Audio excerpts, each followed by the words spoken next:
Sir இந்த எங்களுக்குள்ள சண்டை இல்லை, சச்சரவு இல்லை, எந்த பிரச்சனையுமே கிடையாது, டவுரி கிடையாது, அது கிடையாது, இது கிடையாது. இல்லை எங்கள் வீட்டுக்கார் வந்து பார்த்திங்கன்னா மென்டலி கொஞ்சம் சேஞ்ச் மாதிரி இருக்கார், அவருக்கு ஹைப்போ லெவல் ரொம்ப கம்மி, டெஸ்ட் பண்ணி பார்த்ததில் இதை மறைச்சி வந்து பார்த்திங்க அப்படின்னா எனக்கு திருமணம் பண்ணி வச்சுட்டாங்க. அதேமாதிரி என் மனைவி இது மாதிரி மறைச்சி எனக்கு திருமணம் பண்ணி வச்சுட்டாங்க. அப்படிங்கும்போது இதை சட்டப்படி நீங்கள் நீதிமன்றம் வாயிலாக கொண்டு போய் இந்த திருமணத்தை செல்லா திருமணமாக்கி அடுத்து நீங்கள் 2வது திருமணம் செஞ்சுக்கலாம். அதே மாதிரி ஒரு ஆண் வந்து பார்த்தீங்க அப்படின்னா குழந்தை பெற்றோருக்கு, அதாவது ஃபிசிக்கல் கான்டாக்டில் வந்து பார்த்தீங்கன்னா அவர் வந்து அதுக்கு தகுதியற்றவர், அந்த கெப்பாசிட்டி கிடையாது அவருக்கு, தோற்றம் மட்டும் ஆண் மாதிரி இருக்குது, மற்றபடி அந்த மாதிரியான எந்த ஒரு இதுவுமே அவர்கிட்ட இல்லை அப்படிங்கனாலும் கூட அதையும் நீதிமன்றத்தில் அவருடைய டிஎன்ஏ டெஸ்ட் பண்ணி, அதாவது வந்து பார்த்திங்கன்னா செமன் அனலைஸ்ன்னு சொல்லுவாங்க, அதை டெஸ்ட் பண்ணி அதில் கவுண்டிங் எவ்வளோ இருக்குது, 2வது இதெல்லாம் பார்த்து அவங்க உண்மையிலேயே வந்து குழந்தை பெற்றதுக்கு தகுதியானவரா தகுதி இல்லாதவர்னா அரசு மருத்துவர் வந்து பார்த்திங்கன்னா சான்று கொடுத்து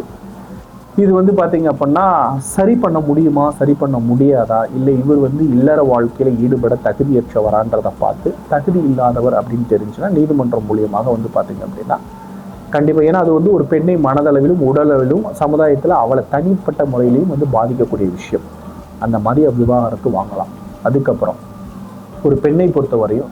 ஒரு 5 வருஷம் 6 வருஷம் 7 வருஷம் வந்து பார்த்திங்க அப்படின்னா அவங்களுக்கு பீரியட்ஸே ஆகலை, மாதவிடாயே ஆகலை, ஆனால் அதை மறைத்து திருமணம் செஞ்சுட்டாங்கன்னு வச்சுக்கோங்க. செஞ்சுட்டு கல்யாணத்துக்கு அப்புறமும் வந்து பார்த்திங்கன்னா மாதவிடாய் வர்ற மாதிரியே பண்ணிட்டு இருக்கும்போது நாளைக்கு ஒரு நாள் கணவன் வந்து பார்த்திங்க அப்படின்னா மனைவிக்கு மென்சஸ் ஆகலை, இந்த மென்சஸில் இந்த மாதிரி ப்ராப்ளம்ஸ் இருக்குது, இந்த மாதிரியான பிரச்சனை, அவங்க 5 வருஷம் 6 வருஷம் மென்சஸே ஆகலை, அதுக்கான ட்ரீட்மெண்ட்டும் அவங்க எடுக்கவே இல்லை, இதெல்லாம் செய்யாமல் மறைச்சி திருமணம் செஞ்சுட்டாங்க, என்னால் வந்து பார்த்திங்கன்னா அவங்களுக்கு இந்த பிரச்சனை இருக்கிறனால குழந்தை பெற்றுக்க முடியாத சூழ்நிலையில் இருக்குது, இதனால் நான் ரொம்ப மன உளைச்சலுக்கு ஆளாயிட்டேன், அதனால் வந்து பார்த்திங்கன்னா அவங்க குழந்தை பெற்ற தகுதி இல்லாமல் இருக்காங்க, ட்ரீட்மெண்ட் பண்ணாலும் சரியாகாதுன்னு சொல்லிட்டாங்க. இப்போ அட்வான்ஸ் டெக்னாலஜி எவ்வளோ இருக்குது, ஆனால் கணவன் மனைவியோட விருப்பம் தானே, அப்படிங்கும்போது கணவன் எனக்கு வேண்டாம் அப்படின்னு சொல்லி நீதிமன்றம் மூலியமாக வந்து பார்த்திங்க அப்படின்னா அஃபிடவிட் ஒன்று தாக்கல் பண்ணாங்க அப்படின்னா நீதிமன்றம் வந்து பார்த்திங்கன்னா அதுக்கேற்ற தீர்ப்பு கொடுத்து அவங்க 2 பேத்துக்கு விவாகரத்து கொடுக்கலாம்.